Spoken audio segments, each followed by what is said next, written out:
रात के 3 बजे हाईवे पर इतनी खामोशी थी कि रमेश को लगता था जैसे सड़क भी सांस रोककर खड़ी है। ट्रक की हेडलाइट अंधेरे को काटती हुई बस आगे का थोड़ा सा सच दिखा रही थी, बाकी सब अंधेरा तय कर रहा था। रमेश पिछले 16 घंटे से ड्राइव कर रहा था। उसकी आंखें खुली थी, लेकिन दिमाग अब भरोसे लायक नहीं था। उसने रेडियो बंद कर दिया। खामोशी बढ़ गई। इंजन की आवाज़ अब दिल की धड़कन जैसी लग रही थी। तभी सड़क के बीच कुछ हिला। रमेश ने सोचा कुत्ता होगा, लेकिन जब हेडलाइट पास पहुंची वहां कोई नहीं था। उसके गले में कुछ अटक गया। 5 मिनट बाद इस बार उसने साफ देखा। एक आदमी पीठ उसकी तरफ करके खड़ा हुआ था, बिल्कुल बीच सड़क पर। रमेश ने हॉर्न बजाया, कोई हरकत नहीं हुई। ब्रेक मारा, ट्रक रुका, आदमी गायब। रमेश ने अपने चेहरे पर हाथ फेरा और सोचा शायद ये भ्रम है, उसने खुद से कहा। लेकिन उसकी आवाज़ कांप रही थी। ट्रक चल पड़ा। तभी कैबिन के अंदर पीछे से किसी ने सांस ली, बिल्कुल उसके कान के पास। गरम सांस थी। रमेश की रीढ़ ठंडी हो गई।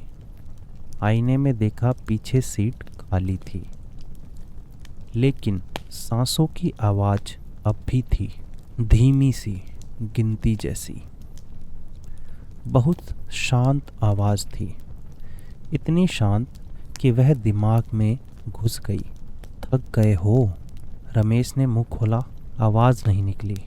सब थक जाते हैं, आवाज़ बोली, इसलिए हम दिखते हैं। लंबी ड्राइव में दिमाग कुछ सेकंड के लिए बंद हो जाता है। इसे कहते हैं माइक्रो स्लीप। इन सेकंड्स में दिमाग अधूरी यादें, डर और कल्पनाएं सब मिला देता है और फिर उन्हें सच की तरह पेश करता है। वह आवाज़ नाम लेकर बोली, रमेश। अब वह रो नहीं पा रहा था, वह सिर्फ सुन रहा था। हम सड़क के हैं, आवाज़ बोली। जो नहीं रुकते हम उनके साथ बैठ जाते हैं। रमेश ने ट्रक साइड में लगाया। जैसे ही ट्रक रुका, कैबिन की ठंडी हवा और ठंडी हो गई।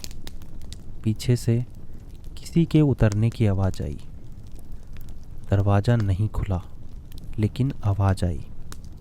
सुबह 5:48 हो चुके थे। हाईवे पेट्रोल टीम ने ट्रक देखा। ट्रक सुरक्षित था, इंजन बंद था। रमेश सीट पर था, आंखें खुली, शरीर ठंडा। डॉक्टर ने कहा इसको दिल का दौरा पड़ा है, थकान की वजह से। लेकिन जो रिपोर्ट में नहीं लिखा गया, ट्रक के कैबिन में डैशबोर्ड पर किसी ने उंगली से लिखा था, रुकना नहीं चाहिए था।